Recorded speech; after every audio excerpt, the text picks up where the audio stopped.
Salve galera, tudo bem? Me chamo Sérgio. Mais um episódio aqui maneiraço. Hoje aquele papo sobre escatologia, sobre Apocalipse. Estou com um cara aqui fera, referência. Indicação do Igor, né? O Igor mandou muito bem, falou super bem dele e a gente conseguiu trazê-lo aqui hoje. Mas antes eu quero apresentar meu irmão, Lucão. Tudo Fala, certo, irmão, Lucão? tudo certo?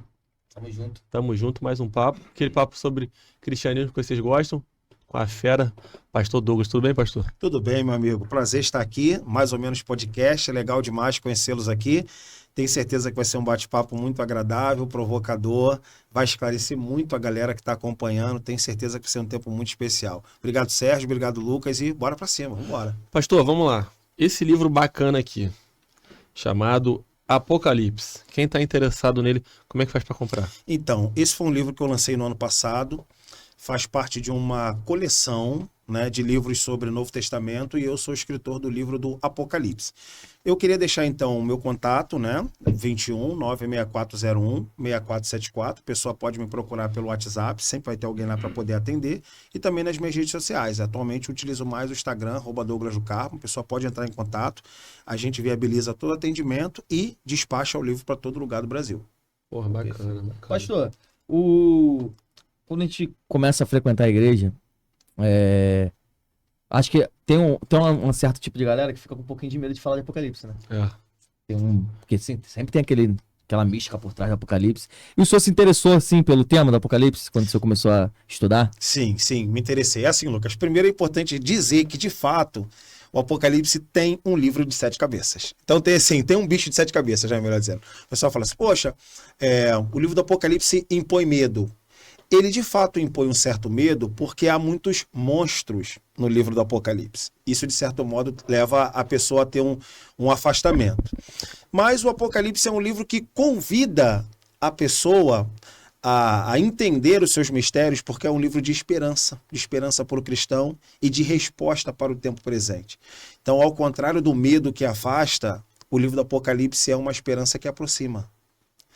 Então, se o cristão, aquele que estão nos acompanhando aqui, tiver essa percepção de que o livro do Apocalipse não é um livro de um medo que afasta, mas de uma esperança que aproxima, ele, de certo modo, vai começar a se dedicar a entender os elementos que constroem o texto, e isso, de certo modo, vai, digamos assim, potencializar a esperança dele. A esperança no além, a esperança na volta de Jesus, a esperança no encontro com ele. Então, tudo isso, o Apocalipse é um livro que tem uma esperança que aproxima. Agora, de fato, eu fui desafiado a estudar o livro do Apocalipse quando estava numa pós-graduação. Estava numa pós-graduação já lecionando, né, textos do Novo Testamento. Eu sou tecnicamente especialista em textos do Novo Testamento.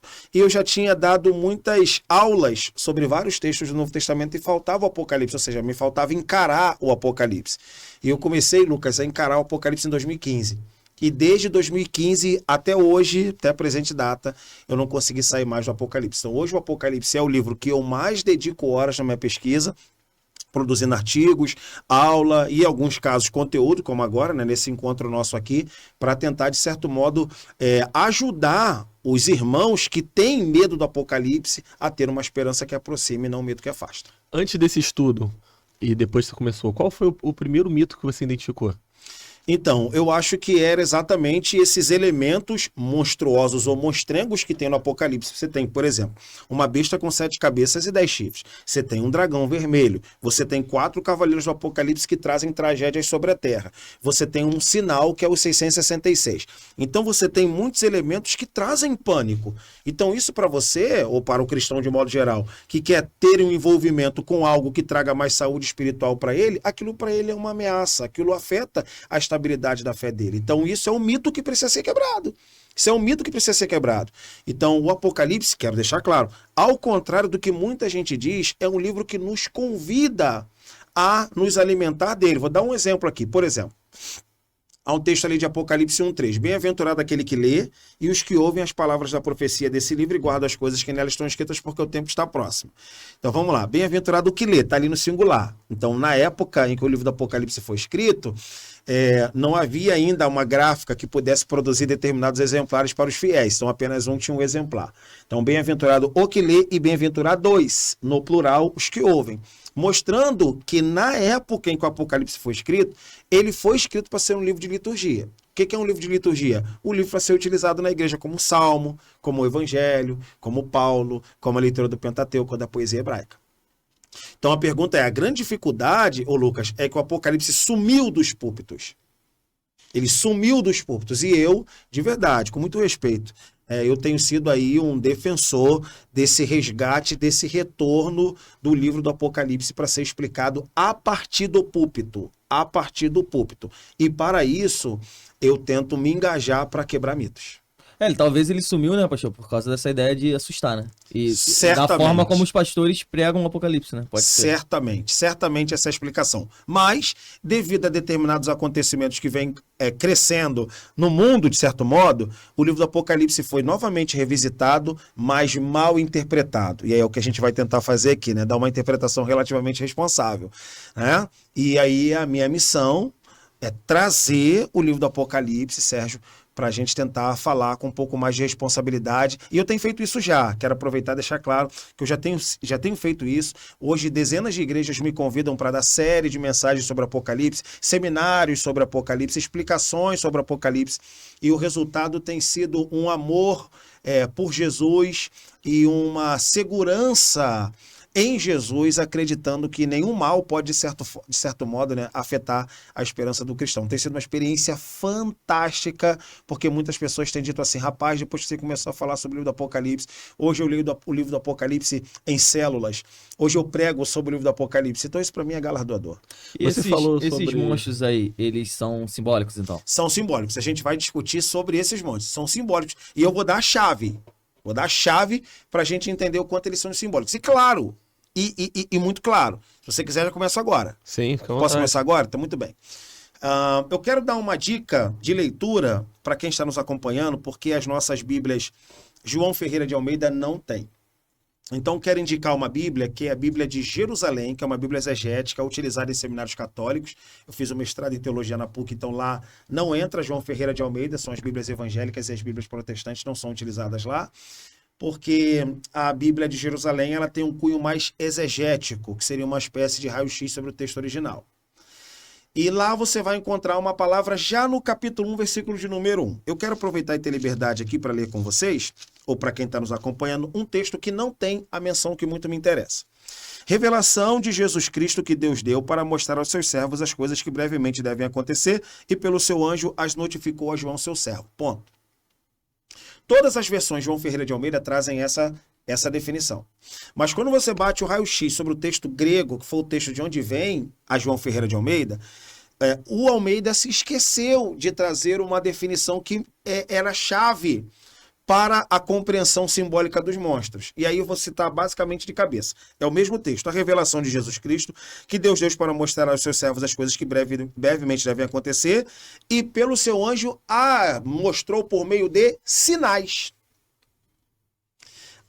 Mostrou, ou seja, mostrou a João a revelação por meio de sinais.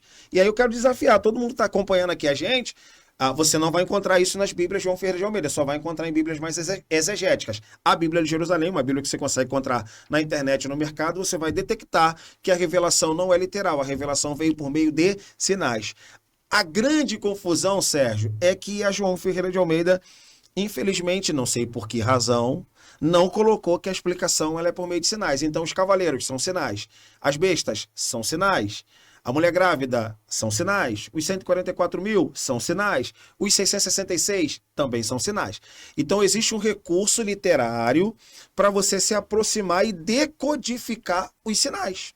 Então, quando as pessoas não fazem a decodificação dos sinais, as pessoas costumam interpretar de maneira literal. E interpretar de maneira literal é um equívoco, eu diria, sem precedente, dada a gravidade do estrago que fez uma interpretação literal do Apocalipse de João. Então, hoje, há teólogos de grande envergadura que vêm mostrando, olha, gente, cometemos equívocos, é natural, cometemos equívocos. Quais são? Nós fizemos interpretações literais, quando, na verdade, as interpretações precisam ser majoritariamente simbólicas. Simbólicas. Pô, bacana. Você falou sobre os últimos acontecimentos Exato. e essa questão do Apocalipse ter voltado a se falar muito por isso. Eu lembro, alguns anos atrás, teve alguma manifestação na Ucrânia, e aí pegou uma filmagem de um cavaleiro passando assim. Não sei se é uma edição, né? E a galera falava que era um dos 4 cavaleiros que estavam soltos, por isso estava tendo aquela guerra. Não sei se você lembra desse evento. Aham.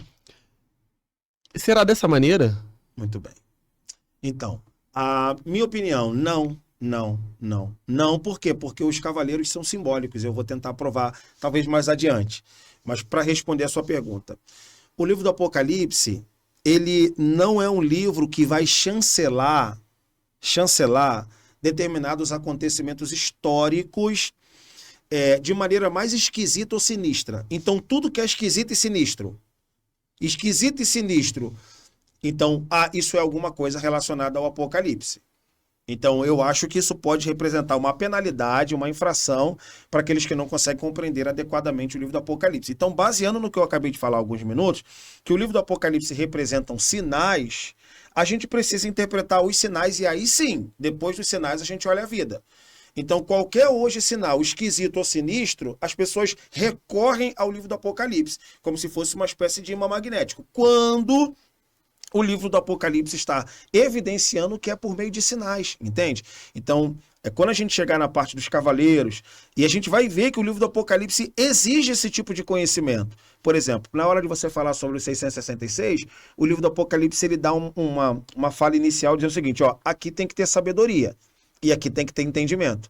Ou seja, ele já está alertando que não é de qualquer maneira que você precisa se aproximar da abordagem. E, infelizmente, quero até aproveitar para fazer uma denúncia, infelizmente, pela falta de responsabilidade do cristão popular com o livro do Apocalipse, ele acha que ler o Apocalipse é como se ele estivesse lendo um romance. E aí não. O texto está aberto, mas o texto exige que você saiba algumas coisas previamente para que a gente possa, então, ler o texto de maneira responsável. Até porque Apocalipse, antes de ser um livro, é um gênero literário. Isso é bonito de se falar.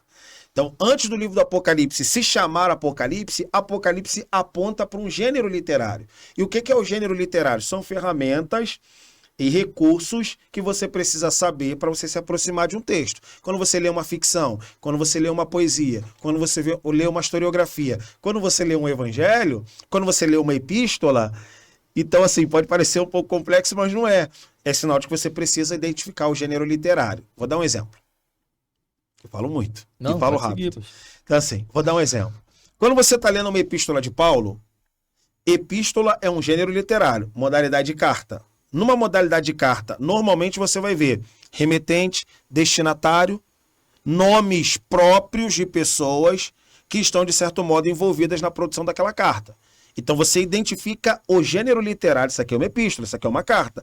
Então Paulo vai tratar de pontos factuais ali. E muitas vezes os recados, ou as denúncias, ou as exortações, elas são de cunhos muito locais, né?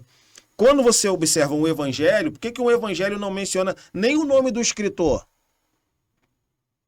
Interessante. O evangelho de João não menciona que é dele, o evangelho de Mateus não menciona que é dele, o evangelho de Marcos também não menciona que é dele, só Lucas que menciona que é dele, porque ele já tem uma perspectiva mais geral, mais ampla. Quanto menos ele se identifica com o seu destinatário, mais ele amplia a captação dos leitores. Então, o livro do Apocalipse tem o seu gênero. Qual é o gênero? Apocalíptico. Então, quem vai saber ler o Apocalipse? Quem conhece o gênero apocalíptico. E nós, da comunidade teológica, sabemos e conhecemos o gênero apocalíptico. Então, como a gente conhece o gênero apocalíptico, a gente se aproxima do texto. Então, assim, com muito respeito, gente, é como se fosse o seguinte, é preciso ter autoridade para poder interpretar o Apocalipse. E assim, sem querer me vai descer, hoje sou uma autoridade, né? Que estou procurando ajudar pessoas a interpretar adequadamente o livro do Apocalipse. Ô, pastor, por que as figuras, elas são tão assustadoras assim? Uhum. Assim, por mais que sejam sinais, elas são assustadoras, né? São Sim. monstros. Sim. Por que seria assustador? É um sinal de Deus isso, pra João. Sim. Mas, assim, eu falo assim, porque mesmo que... Pô, não sei se eu vou conseguir explicar da forma que eu tô querendo falar. Mas mesmo que fosse um sinal assim, que não fosse tão assustador, assim, o livro de Apocalipse não seja tão assustador, só esse sinal já, pô, aparentemente você, caraca, mas por que Deus tá mandando um recado assim com uma besta dessa aí? Entendeu? Não é algo pra gente se assustar realmente, ou é algo pra gente ficar preparado? Então, eu consigo te responder, ô Lucas, que assim, é plausível as pessoas tomarem susto. É plausível. Hoje eu não tomo mais, porque eu já estou no Apocalipse desde 2015. Então, assim, hoje eu não tomo mais. É plausível a explicação, Sim. Lucas. É plausível o susto. Agora, para o cristão que tem uma esperança na volta de Jesus e tem uma esperança na restauração de todas as coisas, ele não deveria ter susto. Ele não deveria ter susto. Entende? Então, se tem, é porque não conseguiu entender o elemento do texto. Ele não consegue. Então, assim, a minha recomendação, até para vocês e para quem vai estar nos assistindo, é que a pessoa consiga ler o Apocalipse correlacionado à identificação dos elementos, que você vai ver que o elemento consegue, de certo modo, ser explicado. Vou dar um exemplo aqui agora, acho que é a hora. Eu quero ler rapidamente, se me permite, ler um texto. Apocalipse capítulo de número 17 e o versículo 18. Antes eu vou explicar o que é, e aí depois eu vou mostrar como o anjo decifra. Acabou, não tem problema nenhum. Muito bem. João vê uma mulher prostituta, vestida de vermelho escarlate, embriagando todas as nações com um vinho chamado vinho de prostituição. Ele vê, capítulo 17. Essa mulher embriaga o mundo inteiro com o vinho da prostituição, mas ela está embriagada de sangue. Sangue dos santos e o sangue das testemunhas de Jesus. Beleza. Que mulher é essa, cara? Uma mulher prostituta, montada sobre uma besta, com 7 cabeças e 10 chifres, embriagando as nações com o vinho da sua prostituição, mas está embriagada com o sangue dos santos e o sangue das testemunhas de Jesus. Ponto. O cristão leu aquilo ali e está assustado. Rapaz, vai aparecer uma mulher da Baía de Guanabara, montada sobre uma besta, e cara, e essa mulher deve ter, sei lá, deve ser do tamanho do Pão de Açúcar, deve ser uma mulher gigantesca, que ela vai obrigar todo mundo a beber o vinho da sua prostituição. E quem não beber vai ser morto. Caramba! Aí, quando a gente lê o capítulo 17, versículo 18, é simples. A mulher, João, que você acabou de ver, ela é uma cidade que reina sobre os reis da terra. Pronto. Então, a mulher é uma cidade, cara. A mulher é uma cidade. A pergunta é, Sérgio, por que a mulher é cidade? Porque no mundo antigo, as cidades eram batizadas em nome das esposas ou das amantes. Tanto é que a cidade é uma palavra feminina, ninguém fala o cidade. Fala a cidade. A cidade. A cidade de Paracambi. A cidade do Rio de Janeiro. A cidade de São Paulo. Então, cidade sempre está no gênero feminino. E sempre pressupõe o quê? Um artigo feminino. Então, cidade no gênero feminino, então está deixando claro que essa mulher representa uma cidade. Claro, cara! Agora, que cidade é essa? Aí a gente vai desdobrar mais. É a cidade de Roma que João está afetando. Dizendo o seguinte, a ideologia de Roma se alastrou e, de certo modo, impactou todo o planeta. Todo o planeta hoje segue os ditames do imperialismo romano. E quem não se envolve com esse imperialismo romano, de certo modo, vai sofrer na mão dela. Ou seja, ela vai consumir o seu sangue, porque ela vai matar você se você não se render ao sistema que ela impõe. Pronto!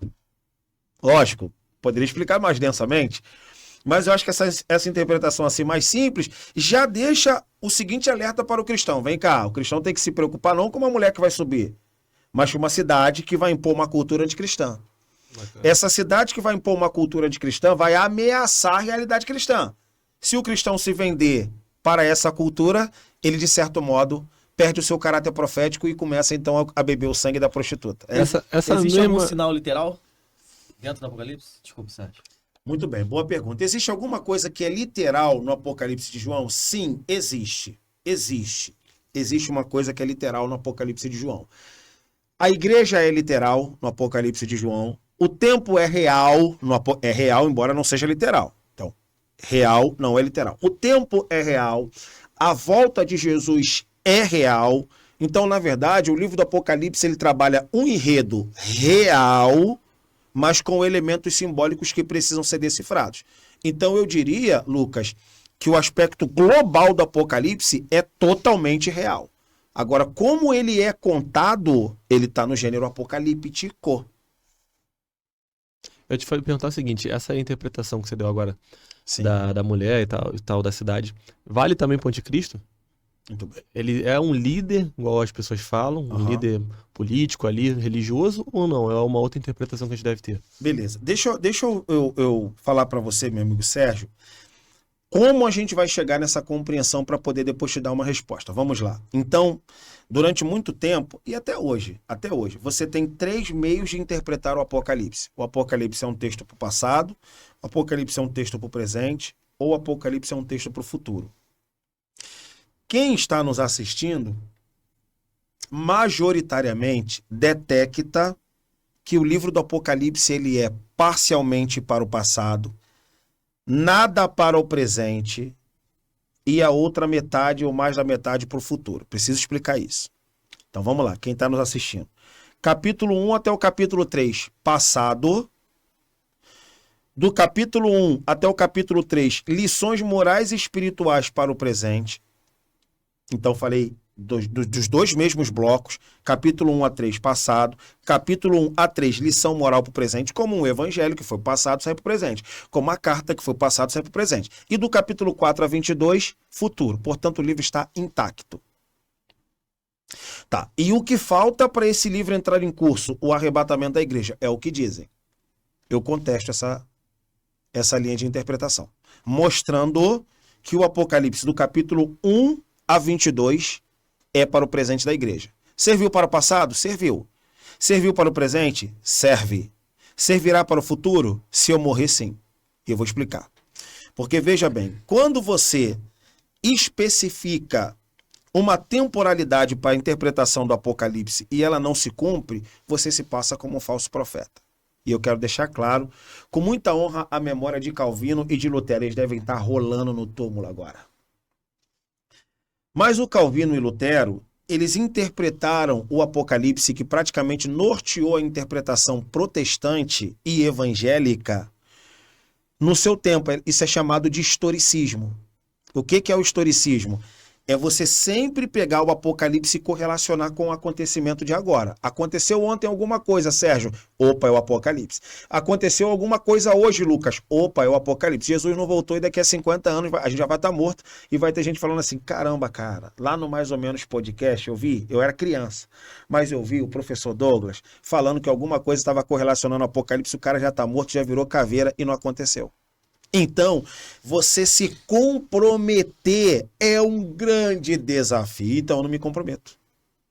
Então, é exatamente nessa frustração da interpretação protestante evangélica, europeia e latino-americana, que teólogos hoje não ousam dar interpretações factuais. Calma aí, porque alguém já falou isso antes de mim e morreu e Jesus não voltou. Há 200 anos, alguém já interpretou assim e disse que era isso, ele morreu e a coisa não se cumpriu. Então, para não haver nenhum tipo digamos assim, de compreensão matemática a respeito do Apocalipse, nós vamos trabalhar sempre com previsões. Previsões, previsões, previsões, previsões. E é o que o Apocalipse faz. Então vamos lá, para resumir esse bloco aqui. Passado, presente ou futuro? A minha interpretação, que é a interpretação idealista, de repente para quem entende melhor vai saber, importante dizer, né, caso amanhã ou depois as pessoas estejam... Qual é a linha do Douglas então? A minha linha idealista. A minha ideia, a linha idealista, ela entende que o livro do Apocalipse ele é cíclico. O livro do Apocalipse ele é temporal. Serviu para os primeiros leitores, serviu para mim agora, e quando eu morrer e Jesus não voltar daqui a 50 anos vai servir para o meu filho e para o filho dele. E isso preserva tanto a integridade do livro, como também do examinador. Porque se eu chegar e falar assim, ó, Sérgio, o que está acontecendo agora na guerra entre Rússia e Ucrânia é uma previsão do livro do Apocalipse. Então Jesus vai voltar daqui a pouco. A guerra acaba? Ou não? Ou não? Jesus pode voltar agora ou não? E para onde você ficou? Eu poderia te acusar de falso profeta. Então entenda, então veja bem, o Lucas é um risco muito grande. Quando eu quero dar um alerta para pastores, principalmente aqueles que têm uma linha historicista. Você acaba se comprometendo, como se você tivesse bola de cristal e não tem, e como se você tivesse uma presunção de detectar que Jesus está próximo. Isso é de uma presunção, cara. Isso é de uma presunção. Então, qual é a principal segurança para se afirmar que Jesus está próximo? É você estar pronto. E aí depois eu vou explicar isso para vocês. Porque no Apocalipse, o tempo futuro é um instante. Eu vou dizer isso para vocês. Eu vou polemizar, que eu gosto. O Apocalipse, além de não ser um livro de futuro, é um livro antifuturo, cara. Ou seja, eu vou explicar, com base no Apocalipse. O livro do Apocalipse, além de não ser para o futuro, ele é antifuturo, ele é contra aqueles que jogam o livro para o futuro. Ele é contra. Ele é contra. E eu vou provar agora. Vamos à parte então que a gente precisa provar. Para quem está nos acompanhando, eu preciso dar 5 endereços bíblicos aqui. É uma expressão que só aparece no Apocalipse em todo o Novo Testamento. De Mateus a Judas ela não aparece. Que é a seguinte expressão: aquele que era, aquele que é, aquele que há de vir. Muito conhecida, né? Aquele que era, aquele que é e aquele que há de vir. Então, aquele que era, passado. Aquele que é, presente. Aquele que há de vir, futuro. Essa expressão, Sérgio, aparece 5 vezes no livro do Apocalipse. 3 delas estão realmente classificadas de maneira na tríplice temporalidade, passado, presente e futuro. 2 delas não. E aí é mais uma pegadinha que o Almeida nos coloca. Aí eu vou pedir para você, que está nos acompanhando e está com interesse nesse tema, você vai ter que procurar uma outra Bíblia. Mas aqui a Nova Almeida atualizada, a João Ferreira de Almeida atualizada, vai nos ajudar. Eu quero ler rapidamente um texto de Apocalipse, capítulo de número 11, versículo 17. É dito assim: graças te damos, Senhor Deus Todo-Poderoso, que és e que eras e que há de vir. Então, olha a referência. Apocalipse 11, 17. Que és, que era e que há de vir. No texto grego não tem a expressão e a partícula no futuro. Só tem aquele que era, aquele que é. E o que há de vir? Some. Não tem.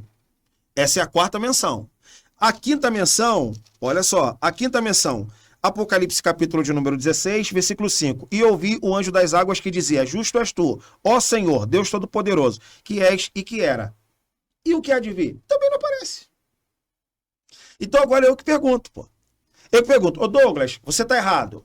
O livro do Apocalipse é um livro futuro, o livro está intacto e você não sabe de nada. Aí então eu pergunto, por que no Apocalipse, só no Apocalipse, de Mateus a Judas não aparece a expressão aquele que era, aquele que é, aquele que há de vir? E a partícula no futuro some? Por que a partícula no futuro some? Porque no Apocalipse não existe futuro, no Apocalipse existe instante. Outra prova. Essa prova para mim é inderrubável. Sempre que o livro do Apocalipse fala de um tempo que está próximo, ele poderia usar 2 palavras gregas. A palavra grega para tempo é cronos, uma outra palavra grega para tempo é kairos. Todo mundo sabe disso, né? E sempre que ele usa o tempo que está próximo, ele usa a palavra kairos, ele não usa a palavra cronos. Pô. Capítulo 1, versículo de número 3. Eu posso ler aqui. Capítulo de número 1, versículo 3. Bem-aventurado que lê e os que ouvem as palavras da profecia as profecias e guardam as coisas que nelas estão escritas, porque o tempo está próximo. Vamos lá. Se esse tempo que está próximo, se o autor quisesse colocar a palavra baseado no tempo nosso, ele colocaria cronos. Aí ele diz, olha, esse tempo está próximo baseado na coisa que está acontecendo. Ó, assim, ô Lucas, por que o tempo está próximo? Cara, o tempo está próximo porque a gente enfrentou uma pandemia Covid-19. O tempo está próximo porque a violência está sem precedente. O tempo está próximo porque a coisa está tomando uma proporção de violência. Mas ele não fala disso. O tempo que está próximo é porque a qualquer momento vai acontecer uma aparição. Então, quando ele usa a palavra tempo para falar da volta de Jesus, ele não fala de um tempo que ainda vai acontecer, mas de um tempo em que as coisas vão se findar. Então, o Apocalipse, além de não ser um livro de futuro, é um livro de antefuturo. Ou seja, o Apocalipse quer me preparar para o quê? Para o instante. A qualquer momento, Jesus pode aparecer. A qualquer momento. Então, por isso que ele diz, o tempo está próximo. Que tempo é esse? É o tempo da aparição instantânea. Então, eu não tenho que ficar pensando, Jesus ainda não voltou, porque ainda tem muita coisa para poder acontecer. Vai nessa que o Apocalipse está endossando isso. Não. Bom, bacana. E o anticristo é citado no Apocalipse? Não é citado no Apocalipse, para surpresa de muitos. Então, vamos lá. Então, segura essa daí. Segura. Muito bem. Uma das grandes descobertas, eu diria que a aquisição de conhecimento, quando eu estudei o Apocalipse, eu fui em busca do anticristo. Eu fui em busca de conhecer a maneira como ele atua. E visitei o Apocalipse. E, para minha surpresa, eu não encontrei o anticristo no Apocalipse. Eu vou dizer de novo, para não dizer que foi acidental. Para minha surpresa, eu não encontrei o anticristo no Apocalipse. Será que você consegue encontrar? Tenta me provar. Eu não encontrei o anticristo no Apocalipse. Ah, então não existe anticristo? Sim, sim, existe. Mas eu, particularmente, gosto de trabalhar a partir de uma compreensão que o Apocalipse me dá. Verdade de número 1 que o Apocalipse me dá. Haverá um testa de ferro. Haverá um testa de ferro que formará uma coalizão com o diabo e com um aparato. Isso aqui eu explico numa outra ocasião. No entanto, ele não atuará sozinho, o que já me deixa alerta quanto a uma ação não individual, mas uma coalizão. Isso porque o Apocalipse capítulo de número 13 mostra uma besta com 7 cabeças e 10 chifres. Então todo mundo sabe que as cabeças representam aliados e chifres são autoridades. De onde você tirou isso? É só você ler Apocalipse 5. Jesus é o cordeiro que havia sido morto, ele tem 7 chifres e 7 olhos. Por que não dá para interpretar literalmente? 2 fatores. Eu sei que estou mudando de assunto, mas vou voltar. Primeiro, você consegue observar um cordeiro com 7 olhos? Impossível. Cordeiro tem chifre? Mais impossível ainda, quem dirá 7. Então é claro que ele está trazendo simbolismo ali. 7 olhos. 7 tem um significado, olhos também. Chifre tem um significado e o número 7 também. Isso aqui é só para poder dar um exemplo de onde eu tirei. Sim. Certo? Então haverá uma coalizão. Isso é bíblico. Haverá uma coalizão. E essa coalizão é uma coalizão que se oporá ao cristianismo. Então, a minha linha de interpretação, e quero acreditar que corresponde ao Apocalipse de João, é que o Apocalipse está alertando quanto ao surgimento de uma cosmovisão que se massificará e que levará pressão sobre o cristianismo. Pressão moral, social, identitária e, em última instância, física. Beleza? Aí agora chegou a hora. Ué, Douglas, mas em que tempo isso vai acontecer? Eu não preciso especificar o tempo, porque isso sempre aconteceu. Na história do cristianismo, está acontecendo, e se Jesus não voltar daqui a 50 anos, continuará acontecendo. Então, essa coalizão que se massifica e que se potencializa é aquilo que a gente pode chamar de anticristianismo. E aí agora a gente faz a pergunta. Então a gente não precisa esperar para que isso aconteça, porque isso já acontece. Se você olhar, por exemplo, dados internacionais, você vai ver que cresce a islamização do mundo. Você vê em países islâmicos em que se criminaliza o cristianismo. E no Brasil, vou usar dizer no Brasil. E no Brasil, penso que a coisa está tomando uma proporção para isso. Vai criminalizar a liberdade de expressão. Já está acontecendo ou não está, gente? Já está acontecendo ou não? Então, primeiro ele criminaliza a liberdade de expressão. Daqui a pouco ele criminaliza a liberdade religiosa. Então, se a coisa tomar uma proporção, eu tenho que esperar para esse tal do anticristo aparecer? Não, eu prefiro interpretar o bojo. E quando eu interpreto o bojo, baseado em Apocalipse 13, eu entendo, rapaz, parece que já há realmente uma coalizão que vai fazer pressão ao cristianismo. Se não vai criminalizar o cristianismo, vai, de certo modo, afetar as bases da liberdade religiosa. Outra coisa que eu poderia dizer baseado nisso ainda, mas é importante que se diga na Bíblia. Na Bíblia, por causa dos encrenqueiros de internet. Apocalipse, capítulo de número 13, é dito um versículo que para nós é áureo. Para nós é áureo. A ação desse pretenso anticristo, ela é sintomática, pois no versículo de número 6 é dito assim: e abriu a boca em blasfêmias contra Deus, para blasfemar do seu nome, do seu tabernáculo e dos que habitam no céu. Caramba, o cara não trabalha nem contra os que habitam na terra. Isso é suspeito. Vamos lá. Então, surge esse pretenso anticristo e ele desenvolve o seu ministério. O seu ministério, segundo ele, é abrir a boca contra Deus, contra o seu tabernáculo, que no livro do Apocalipse é uma ideia de habitação celestial, é como se Deus habitasse num tabernáculo lá em cima. Isso aí te explica numa outra ocasião. E dos que habitam no céu. Os que habitam no céu, ao que parece, são os mortos. É como se ele estivesse trabalhando. Isso é revelador. É como se as forças do anticristo estivessem trabalhando para acabar com aquilo que a gente chama de transcendência. Ele blasfema. É como se fosse o seguinte, cavaleiros. Ele existe para afrontar as regiões celestiais. É como se ele não desse a mínima de importância para nós aqui.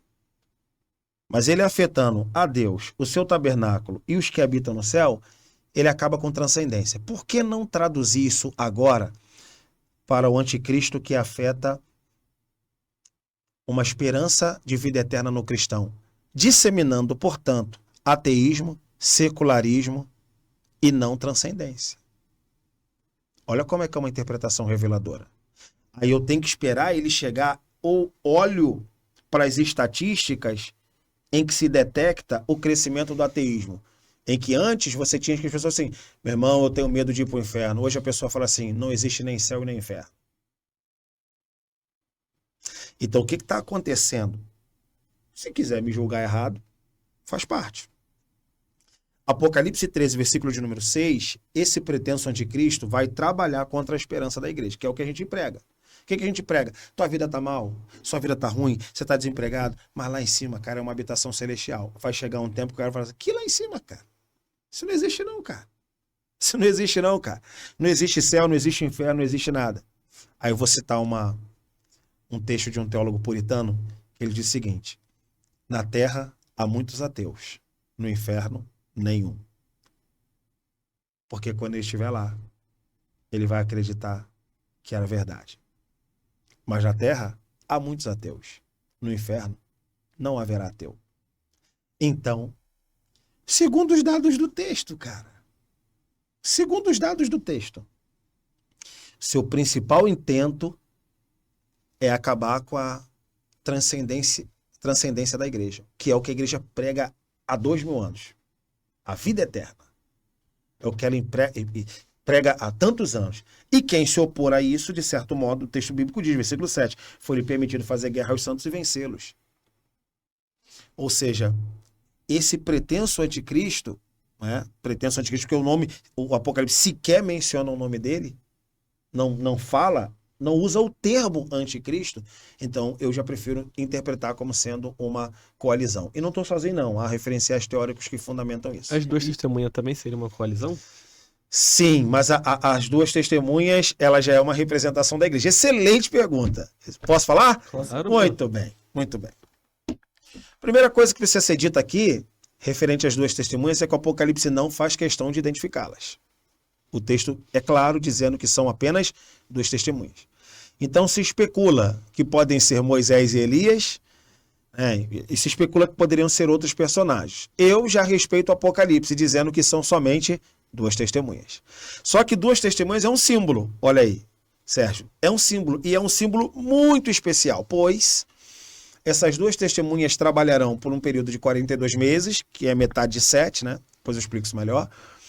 E eles estão vestidos de pano de saco, pregando o arrependimento.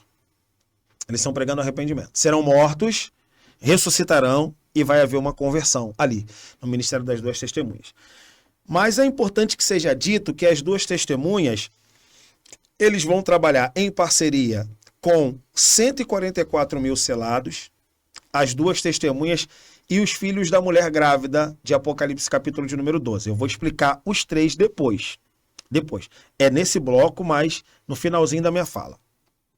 As duas testemunhas, portanto, precisam ser interpretadas na mesma linha dos 144 mil selados e dos filhos da mulher grávida de Apocalipse 12. Precisa ser interpretado na mesma linha. Então a gente chama isso de segunda intercalação. A parte das duas testemunhas é uma ação de Deus na terra durante o período da tribulação cristã, que é uma outra coisa que a gente precisa esclarecer, durante o período da tribulação cristã, em que eles estarão ali efetivando aos que não são cristãos oportunidades de fazerem parte da salvação de Jesus Cristo. Ponto. Isso é importante. E aí vamos então à interpretação das duas testemunhas. No Antigo Testamento havia um tema, né? Havia um tema chamado de tribunal leigo. O que é o tribunal leigo? Não tem um juiz. Então, suponhamos, quero explicar por analogia que eu acho que vai facilitar a compreensão daqueles que estão nos assistindo. Então, eu viajei para São Paulo e eu tenho um camelo e eu emprestei para o Sérgio o meu camelo. Voltei e o meu camelo sumiu. E aí eu vou chegar e vou falar para o Sérgio, Sérgio, voltei de viagem, obrigado, cadê meu camelo? E ele simplesmente diz, cara, o camelo foi roubado. O camelo foi roubado. Não tem câmera no poste, não tem Não tem nada que possa provar além do seu testemunho. Só que eu não acredito no seu testemunho.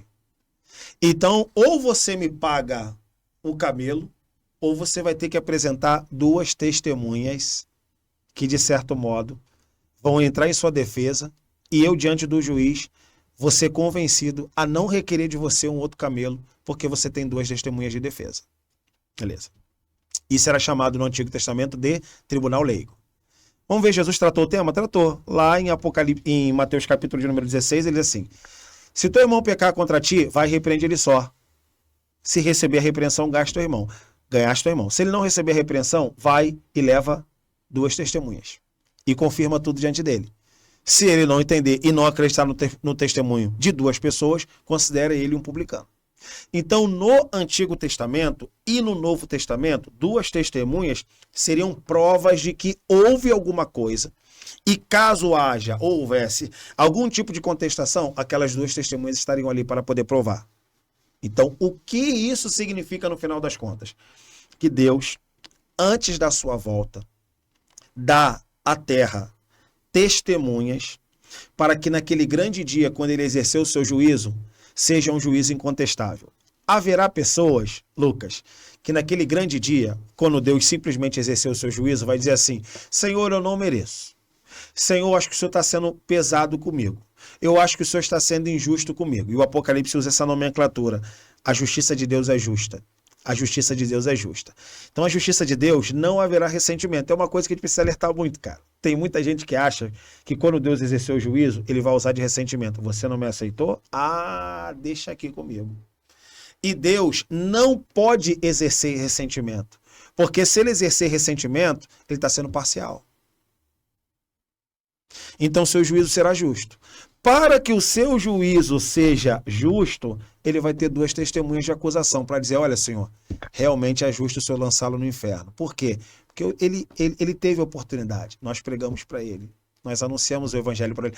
Ah, não foi. Aqui, essas duas testemunhas aqui para poder provar. Então, para fechar, as duas testemunhas são um símbolo da igreja pregando no período da tribulação. Não respondi tudo, porque aí vai entrar uma outra pergunta. Então a igreja vai passar pela tribulação? O Apocalipse não responde se a igreja vai passar ou não, porque o Apocalipse entende que a tribulação cristã, ela acontece após a ascensão de Jesus. Após a ascensão de Jesus, que Jesus senta no trono e escolhe o seu grupo, é a hora, então, que inicia a tribulação cristã. Portanto, as duas testemunhas já estão na terra. E o que representa as duas testemunhas? A igreja provando ao mundo que ao mundo está sendo dada oportunidade. E caso eles não aceitem a oportunidade, a igreja vai ser uma testemunha de acusação. Senhor, houve sim. Porque aqui em Paracambi ou em qualquer outro lugar do Brasil, houve uma igreja lá e que 2/3 da população sempre passou e não deu a mínima para a igreja. Então Jesus vai usar a força da igreja para dizer: tá vendo? Por que a sua condenação vai ser justa? Porque as minhas duas testemunhas estavam lá durante todo o surgimento do município, durante toda a história, e vocês sempre ignoraram. É isso. Interessante, pastor. E essa questão da grande tribulação? Vocês falam muito dos 7 anos, né? Isso. Esses 7 anos, eles irão existir?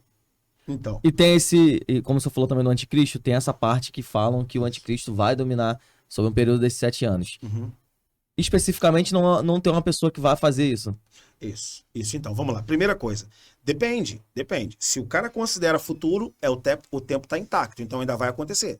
Sim. Então, se a pessoa considera futuro o livro do Apocalipse, do capítulo 4 a 22, o livro está intacto, então é um tempo que ainda vai acontecer. Eu, particularmente, dentro da exegese do Apocalipse, não consigo compreender esse texto, esse período que ainda vai acontecer. Mas também é um período simbólico que separa a ascensão até a volta de Jesus. Então vamos lá. Como o livro do Apocalipse trata a questão? A tribulação inicia com a ascensão de Jesus, morreu, ressuscitou, ascendeu aos céus, até a volta. Então, desde o período que ele sobe aos céus e se assenta à destra do Pai, até a sua ausência ser finda ou findada com o seu retorno, é um período de tribulação. Esse período de tribulação é um período que é ideológico. Então não é uma tribulação real, embora a tribulação seja real. O que eu quero dizer para você é que a tribulação não é algo que ainda vai acontecer. A tribulação é a existência cristã. O 7 também é um número simbólico? 7 é Sete número de completude. 7 é número de plenitude, 7 é número de perfeição. Então, o que o livro do Apocalipse está dizendo é o seguinte: 7 anos separam a ascensão da volta de Jesus. Então, esses 7 anos se finda, ou o 6º ano se finda, e na entrada do 7, Jesus vem. 7 vem, número de plenitude, entende? Então, a gente está dentro desse tempo que é cíclico. A gente está dentro desse tempo que é cíclico. Então, a gente está nesse período da tribulação. Ah, mas o pessoal fala que a tribulação ainda vai acontecer. Tudo bem. Aí agora quem vai ter que me responder é quem discorda da exegese do texto. Porque o texto está dizendo que o tempo está próximo. Se esse tempo está próximo, não é um tempo que se espera, mas é um tempo que se finda. Então que tempo é esse que eu tenho que esperar? Se o Apocalipse está me preparando para o instante. Se o livro do Apocalipse me prepara para um instante, agora quem faz a pergunta sou eu. Então, a gente precisa interpretar o 7 como sendo simbólico. E não é só isso, metade do 7. Metade do 7 é 1260 dias, 42 meses, 3 anos e meio. O que isso significa? Que durante 7 anos de tribulação, o mal sempre vai atuar na espécie de metade. Metade de 7, 3 anos e meio. Metade de 7, 42 meses. Metade de 7, 1260 dias. É o mesmo tempo, pô. É como se fosse uma ideia de horas contadas, meses contados, anos contados para Jesus voltar. E essa ideia também do cordeiro e do leão? Pô, meu irmão, isso aí eu vou tomar até uma água aqui, galera. Toma aí, porque lá vem pedrada, né, pastor? Muito bem, cordeiro e leão. Uma grande descoberta para mim foi quando eu me deparei com Apocalipse 5, o texto que fala do cordeiro e do leão. As músicas cristãs, as camisas, os hinos propagandeiam a figura do cordeiro e a figura do leão. E normalmente o bordão é o seguinte: ele morreu como cordeiro, ressuscitou como leão, destacando a fragilidade do cordeiro, enaltecendo a força do leão. Só no Apocalipse se identifica esse texto. Só no Apocalipse, então vem de lá. E quando a gente lê o Apocalipse não endossa o que é cantado. Além de não endossar, se opõe. E a gente vai provar agora. Vamos provar, Lucas, a partir de um recurso da apocalíptica. E dando honra de onde eu tirei Richard Balkenham. Eu tirei do livro dele, Teologia do Livro do Apocalipse. Ele coloca 2 recursos que são capazes de identificar que o livro do Apocalipse está trazendo um contrassenso. Sempre que o Apocalipse diz assim: e ouvi, e vi. Ouvi e vi. Ouvir está em caráter inferior ao que se vê, não é verdade? Cara, eu ouvi que estão fazendo algumas coisas aí. Mas, cara, eu vi. Então, predomina no Apocalipse não o que se ouve, mas sim o que se vê. Muito bem. Quando a gente vai para Apocalipse capítulo de número 5, que é o texto, o anjo fala assim, para João: e eu chorava muito porque ninguém fora achado digno de ler e nem de olhar para ele. E disse-me um dos anciãos: não chores, eis aqui o leão da tribo de Judá, a raiz de Davi que venceu, para abrir o livro e desatar os seus selos. Então ele ouve o anjo falando assim, ó: João, não chores, eis aqui o leão chega. Versículo seguinte diz assim: e vi o cordeiro. Então o anjo fala para ele, ele ouve o leão, vê o cordeiro. Então vou fazer uma pergunta para vocês. Dentro do recurso apocalíptico, o que merece mais importante? O que merece mais importância? O que se ouve ou o que se vê? O que se vê. Então, aqui já é uma derrubada do leão. E vem agora o cordeiro. Continuando a explicação, porque é complexa. Para não tornar menos importante o cordeiro, para achar que o cordeiro é frágil e não é forte tanto quanto o leão, o Apocalipse vai fazer 2 redações. Primeira, esse cordeiro tem 7 chifres. Esse cordeiro tem 7 olhos. Então, esse cordeiro tem 7 chifres, 7, número de perfeição, número de plenitude. Chifre no Apocalipse é poder. Chifre no Apocalipse é poder. Todo mundo sabe disso. Isso vem lá do Antigo Testamento. Se você observar, por exemplo, o busto de Moisés feito por Michelangelo, Moisés tem chifre no Vaticano. Moisés, se tiver a estátua de Moisés no Vaticano, tem chifre. Então, chifre no Apocalipse é sinônimo de poder. O cordeiro tem 7 chifres. Já começa aqui. Estranho. Se é literal, tem problema. Primeiro, cordeiro nem chifre tem. 7, então? Agora quem pergunta sou eu. Deu pra entender? Agora quem pergunta sou eu. E outra, o cordeiro tem 7 olhos. Que negócio é esse? Olhos. Opa, ele é onisciente. Deu pra entender? Então, esse cordeiro é todo poderoso, porque ele tem 7 chifres, e ele é onisciente, ele é onipresente, porque ele tem 7 olhos. Já derrubou o leão. Mais uma vez. Uma outra coisa que é importante. Esse leão, que é vencedor, raiz de Davi, ele tá lá, prevalecendo, vencedor. Esse cordeiro, ele vive uma coisa que o leão não vive, porque o texto bíblico diz que esse cordeiro estava parecendo como se estivesse morto, no entanto, estava de pé. Então, o cordeiro, né? Texto bíblico diz, e olhei, e eis que no meio do trono e dos 4 seres viventes, um cordeiro como havendo sido morto, mas ele estava em pé. Então, como alguém pode estar morto e em pé ao mesmo tempo? É sinal de que tentaram matar esse cordeiro, mas esse cordeiro vence a morte. Além disso, o verbo vencer para nós é fundamental para a gente poder continuar e terminar a explicação. O texto bíblico diz que esse cordeiro, ele venceu. E vencer é um verbo no Apocalipse muito especial, que indica alguém que supera a tribulação. As 7 igrejas da Ásia Menor estavam enfrentando dificuldades e ao final de cada carta o anjo dizia, ao que vencer, ao que vencer, ao que vencer, ao que vencer, ao que vencer. O cordeiro, então, venceu. Então está deixando claro para nós que o Apocalipse está sinalizando, e aqui eu chego na principal interpretação, que é a grande indicação do Apocalipse. O Apocalipse não aceita que cristãos assumam uma perspectiva de vitória com violência, mas de vitória com entrega e sacrifício. Então agora chega na parte mais importante. O cristianismo não aceita vitória por meio da violência. Então quem canta... Ai, meu irmão, vou entregar tudo agora, hein? Quem canta que o leão venceu... O leão, porque quando você pensa na figura do leão, você pensa o quê? O predador. Estraçalhando tudo. Predador. Então, o que o Apocalipse está dizendo? Gente, esqueçam essa vitória de que a gente vence na morte, vence matando. A gente não vence quando mata, a gente vence quando morre. Pois é interessante, porque até então sempre imaginei aquela batalha na Margedon, as nações vindo pra matar todo mundo. E eu poderia dizer isso. Porque no filme também mostrava Exatamente isso. Eu via isso. Ô, Sérgio, o Apocalipse está dando um banho de humanidade à igreja, dizendo o seguinte, olha, gente, olha, a gente não vence quando a gente vê violência. A gente vence quando a gente suporta violência contra a gente. E aí tem um bordão que diz, pela fé nós não matamos, pela fé nós morremos. Ah, Douglas, eu discordo, então vou ter que discordar de Jesus. Jesus podia matar todo mundo e morreu pelas pessoas que inclusive estavam matando ele.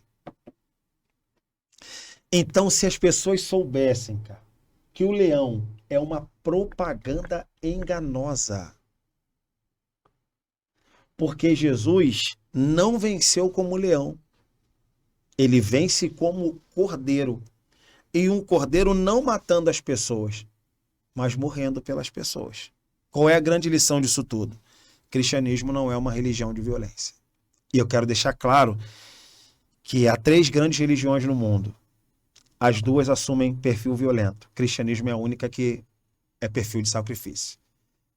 Judaísmo, e a gente vê o que está acontecendo agora. Eu vou aproveitar, irmão. Vou aproveitar e vou dizer tudo. E muitas igrejas orando por Israel e Hamas, e muitas igrejas orando por Israel para que Israel prevaleça sobre o Hamas. E você vê evidentemente que o cristianismo é uma religião de violência, o judaísmo é uma religião de violência. Então eles matam, o exército de Israel mata. Talvez não sem motivo, tem que proteger a fronteira do país. Os muçulmanos já está mais do que provado que eles também prevalecem sobre as pessoas no exercício da fé usando de violência. O cristianismo é a única religião no Brasil e no planeta que é contra a violência. Então, as três têm a mesma raiz: judaísmo, islamismo e cristianismo. As duas matam em nome da fé. Cristianismo, a única que morre pela fé. Isso precisa dizer alguma coisa. Não é possível que isso não diga alguma coisa. O pessoal fala, Douglas, está errado. Então joga Jesus fora. E se você tirar Jesus do cristianismo, você tem tudo menos um cristianismo. Então o Apocalipse está querendo dizer para nós que a gente vence não quando a gente vê violência sobre o nosso inimigo, mas se por acaso a gente for vítima da violência do nosso inimigo, perseveramos até a morte. Morreu, mas a gente vai seguir o Cordeiro. Permaneceremos em pé. Aí é um outro texto de Apocalipse 14. Permaneceremos em pé ao lado do Cordeiro. Em outras palavras, o Apocalipse está dizendo, se você morrer como Cordeiro, eles vão achar que te matando, você morre. Mas, na verdade, quando você morre, a morte que morre. E aí eu vou usar um texto de um teólogo puritano, esqueci o nome dele agora.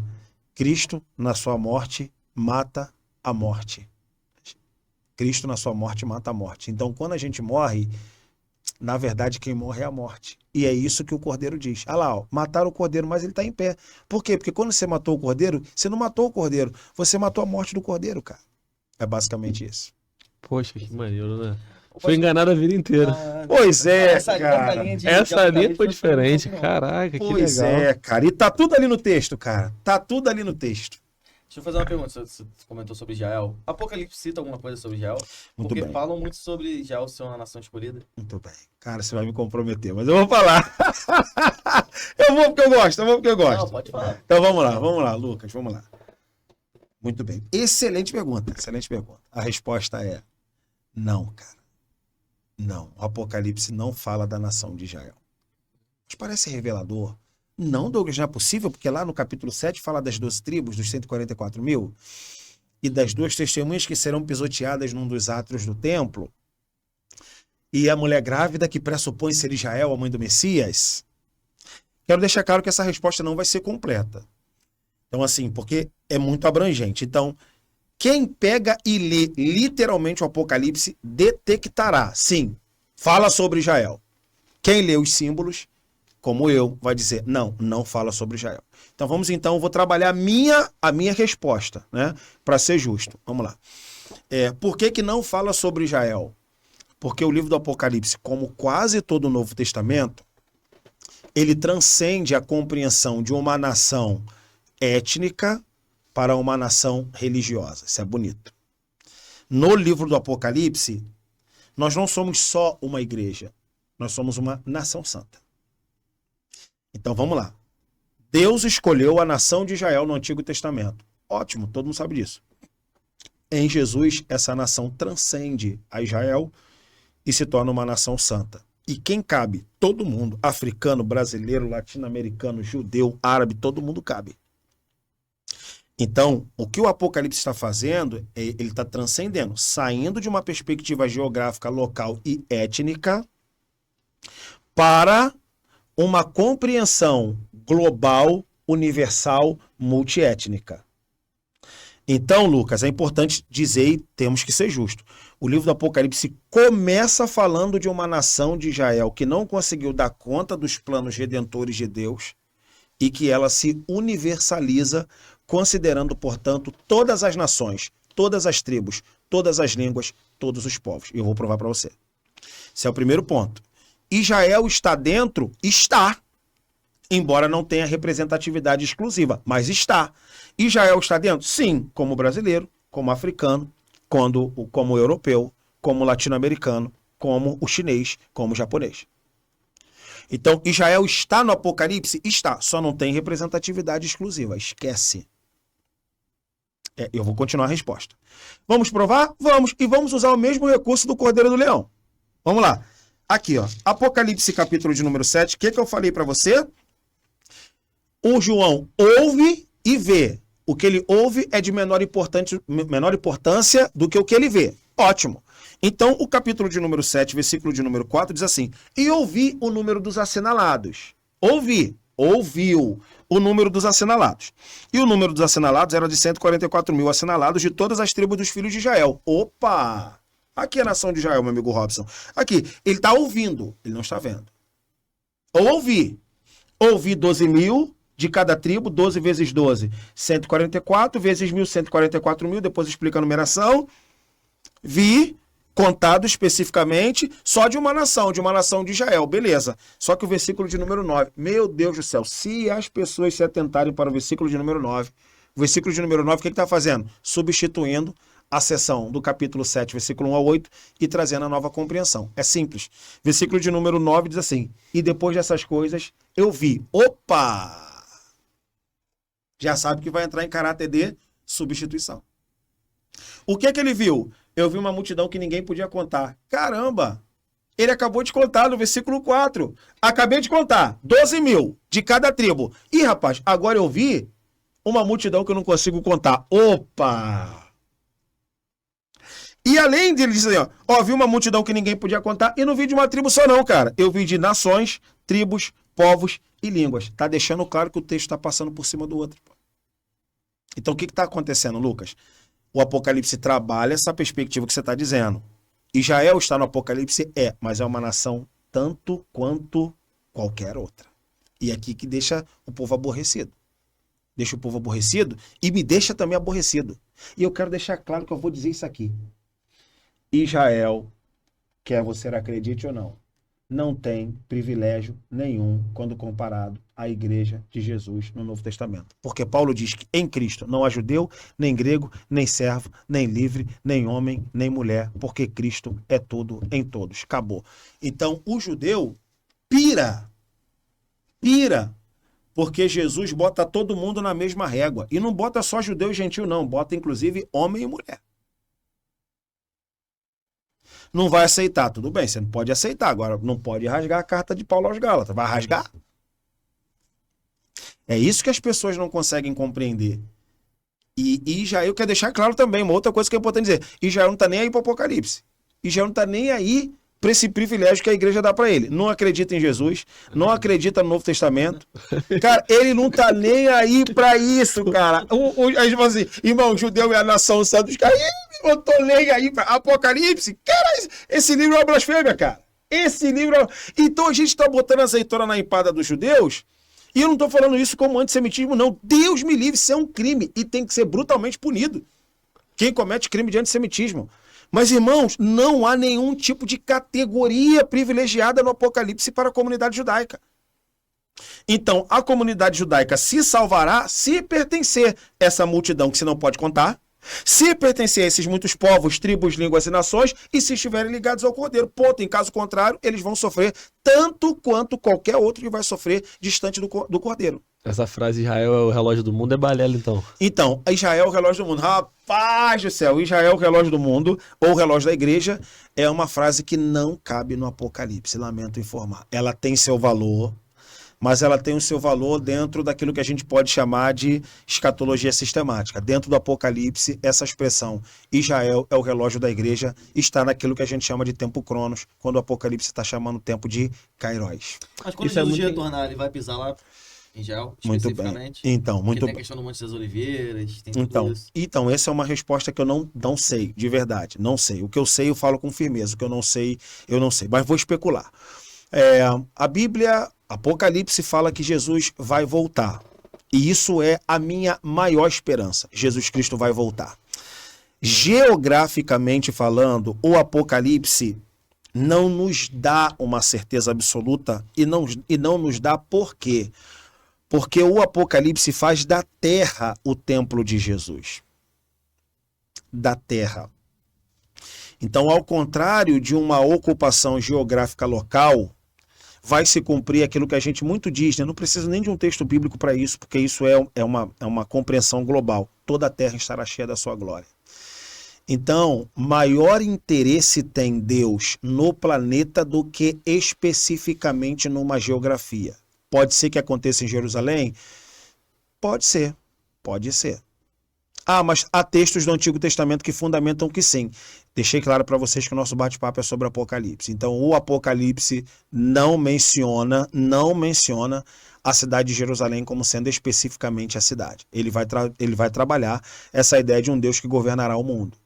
Então, governando o mundo, transcende a Jerusalém. Até porque, olha que coisa legal, Aí quem discorda de mim? Esse cara tá tudo errado. Então eu pergunto para você, por que a Cidade Santa se chamará Nova Jerusalém? Porque não dá importância para atual, gente. Verdade.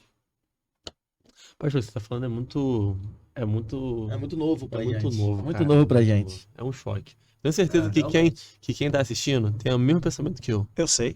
80% ou mais. 90%. Que a grande maioria pensava o seguinte: o povo judeu não reconhece Cristo como seu salvador, né? Uhum. Então, onde Cristo vai chegar, vai enganar esse povo será iludido.